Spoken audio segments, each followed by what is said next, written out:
This is the reading for day 63 of the year 2022, March the 4th, 2022. I'm reading from the New Living Translation of the Chronological One-Year Reading Bible. Today's scriptures from the book of Numbers. Numbers chapter 16, starting at verse 1. Heading, Korah's Rebellion. One day Korah, son of Izhar, a descendant of Kohath, son of Levi, conspired with Dathan and Abiram, the sons of Eliab, and On, son of Puleth, from the tribe of Reuben. They incited a rebellion against Moses, along with 250 other leaders of the community, all prominent members of the assembly. They united against Moses and Aaron and said, "You have gone too far. The whole community of Israel has been set apart by the Lord, and he is with all of us. What right do you have to act as though you were greater than the rest of the Lord's people?" When Moses heard what they were saying, he fell face down on the ground. Then he said to Korah and his followers, "Tomorrow morning the Lord will show us who belongs to him and who is holy. The Lord will allow only those whom he selects to enter his own presence. Korah, you and all your followers must prepare your incense burners, light fires in them tomorrow, and burn incense before the Lord. Then we will see whom the Lord chooses as his Holy One. You Levites are the ones who have gone too far." Then Moses spoke against Korah. "Now listen, you Levites. Does it seem insignificant to you that the God of Israel has chosen you from among all the community of Israel to be near him, so you can serve in the Lord's tabernacle and stand before the people to minister to them? Korah, he has already given this special ministry to you and your fellow Levites. Are you now demanding the priesthood as well? The Lord is the one you and your followers are really revolting against. For who is Aaron that you are complaining about him?" Then Moses summoned Dathan and Abiram, the sons of Eliab. But they replied, "We refuse to come before you. Isn't it enough that you brought us out of Egypt, a land flowing with milk and honey, to kill us here in this wilderness, and that you now treat us like your subjects? What's more, you haven't brought us into another land flowing with milk and honey. You haven't given us a new homeland with fields and vineyards. Are you trying to fool these men? We will not come." Then Moses became very angry and said to the Lord, "Do not accept their grain offerings. I have not taken so much as a donkey from them, and I have never hurt a single one of them." And Moses said to Korah, "You and all your followers must come here tomorrow and present yourselves before the Lord.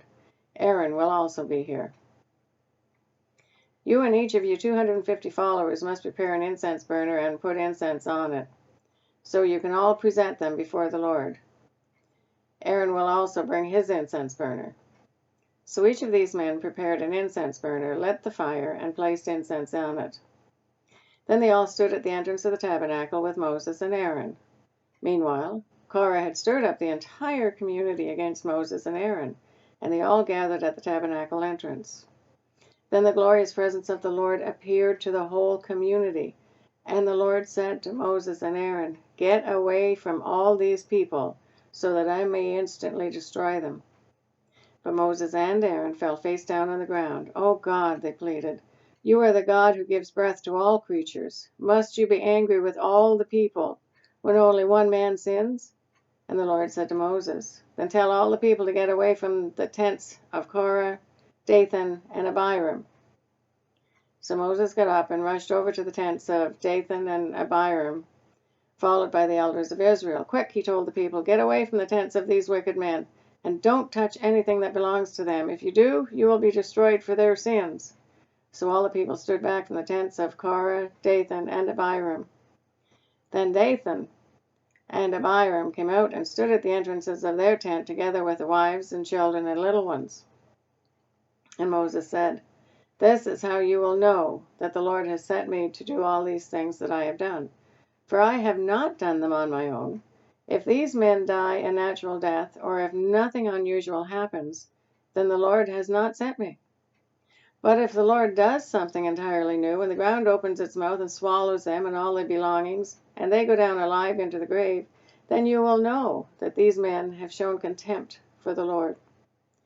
He had hardly finished speaking the words when the ground suddenly split open beneath them. The earth opened its mouth and swallowed the men along with their households and all their followers who were standing with them, and everything they owned. So they went down alive into the grave, along with all their belongings. The earth closed over them, and they all vanished from among the people of Israel. All the people around them fled when they heard their screams. "The earth will swallow us too," they cried. Then fire blazed forth from the Lord and burned up the 250 men who were offering incense. And the Lord said to Moses, "Tell Eleazar, son of Aaron, the priest, to pull all the incense burners from the fires, for they are holy. Also, tell him to scatter the burning coals. Take the incense burners of these men who have sinned at the cost of their lives, and hammer the metal into thin sheet to overlay the altar. Since these burners were used in the Lord's presence, they have become holy. Let them serve as a warning to the people of Israel." So Eleazar the priest collected the 250 bronze incense burners that had been used by the men who died in the fire, and the bronze was hammered into a thin sheet to overlay the altar. This would warn the Israelites that no unauthorized person, no one who was not a descendant of Aaron, should ever enter the Lord's presence to burn incense. If anyone did, the same thing would happen to him as happened to Korah and his followers. So the Lord's instructions to Moses were carried out. But the next morning the whole community of Israel began muttering again against Moses and Aaron, saying, "You have killed the Lord's people." As the community gathered to protest against Moses and Aaron, they turned towards the tabernacle and saw that the cloud had covered it, and the glorious presence of the Lord appeared. Moses and Aaron came and stood in front of the tabernacle, and the Lord said to Moses, "Get away from all these people so that I can instantly destroy them." But Moses and Aaron fell face down on the ground.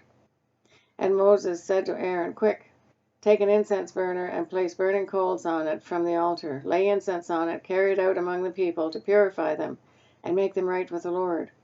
The Lord's anger is blazing against them. The plague has already begun."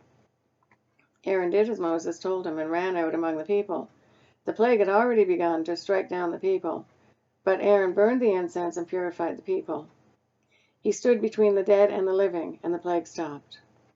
About 14,700 people died in that plague, in addition to those who had died in the affair involving Korah. Then, because the plague had stopped, Aaron returned to Moses at the entrance of the tabernacle. Numbers chapter 17, starting at verse 1. Heading, The Budding of Aaron's Staff. Then the Lord said to Moses, "Tell the people of Israel to bring you 12 wooden staffs, one from each leader of Israel's ancestral tribes, and inscribe each leader's name on his staff. Inscribe Aaron's name on the staff of the tribe of Levi, for there must be one staff for the leader of each ancestral tribe. Place these staffs in the tabernacle in front of the ark containing the tablets of the covenant, where I meet with you. Buds will sprout on the staff belonging to the man I choose. Then I will finally put an end to the people's murmurings and complaining against you." So Moses gave the instructions to the people of Israel, and each of the 12 tribal leaders, including Aaron, brought Moses a staff.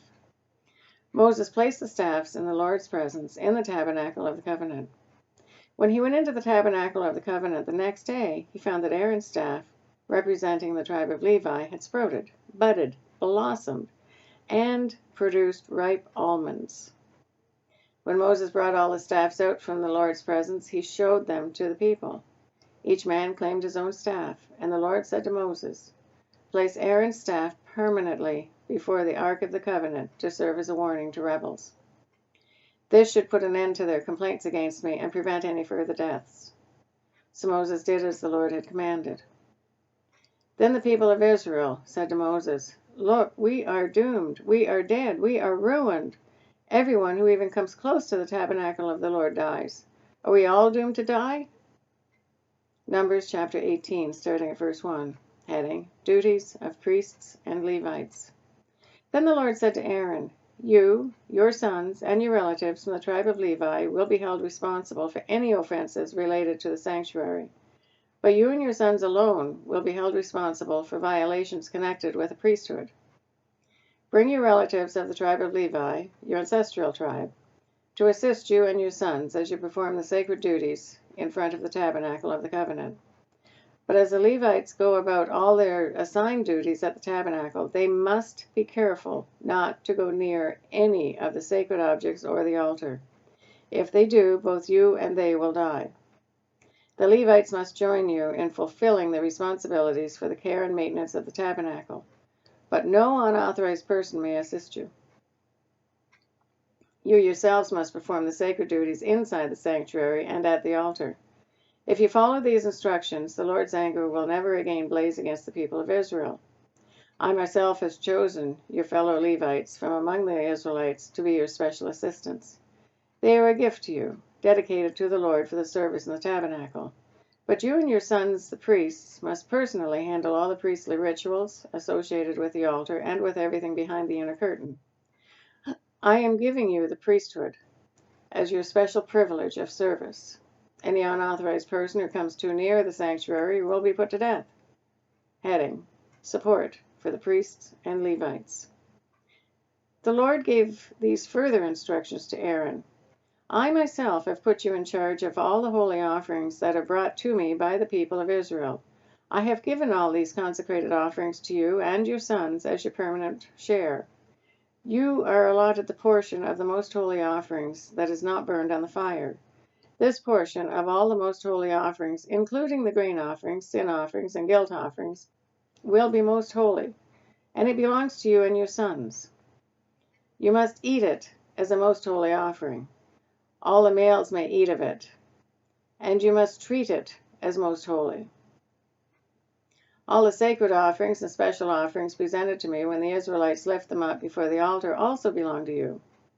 I have given them to you and to your sons and daughters as your permanent share. Any member of your family who is ceremonially clean may eat of these offerings. I also give you the harvest gifts brought by the people as offerings to the Lord, the best of the olive oil, new wine, and grain, all the first crops of their land that the people present to the Lord belong to you. Any member of your family who is ceremonially clean may eat this food. Everything in Israel that is specially set apart for the Lord also belongs to you.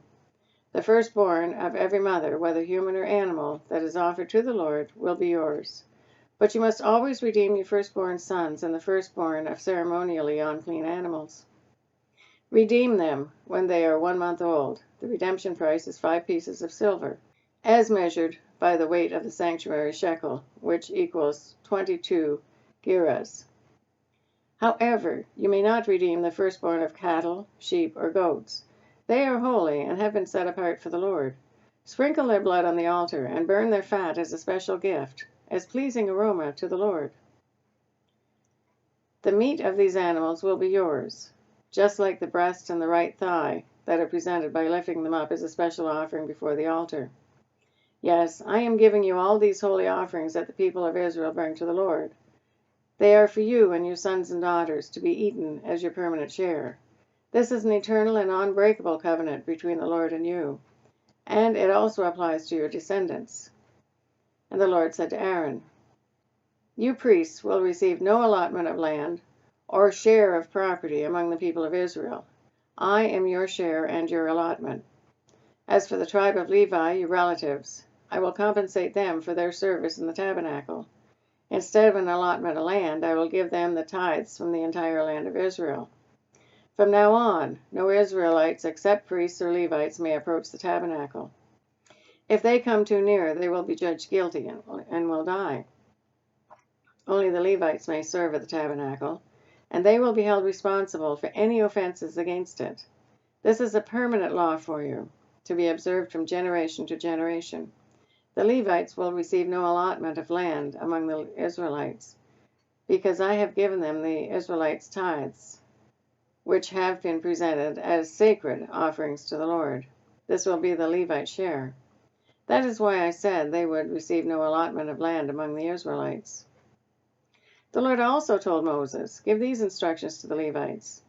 When you receive from the people of Israel the tithes I have assigned as your allotment, give 1/10 of the tithes you receive, 1/10 of the tithe, to the Lord as a sacred offering. The Lord will consider this offering to be your harvest offering, as though it were the first grain from your own threshing floor, or wine from your own winepress. You must present 1/10 of the tithe received from the Israelites as a sacred offering to the Lord. This is the Lord's sacred portion, and you must present it to Aaron the priest. Be sure to give to the Lord the best portions of the gifts given to you. Also give these instructions to the Levites. When you present the best part of your offering, it will be considered as though it came from your own threshing floor or winepress. You Levites and your families may eat this food anywhere you wish, for it is your compensation for serving in the tabernacle. You will not be considered guilty for accepting the Lord's tithes if you give the best portion to the priests. But be careful not to treat the holy gifts of the people of Israel as though they were common. If you do, you will die. That is a reading for day 63 of the year 2022. God bless each and every one of you, and may God be with you until we meet again.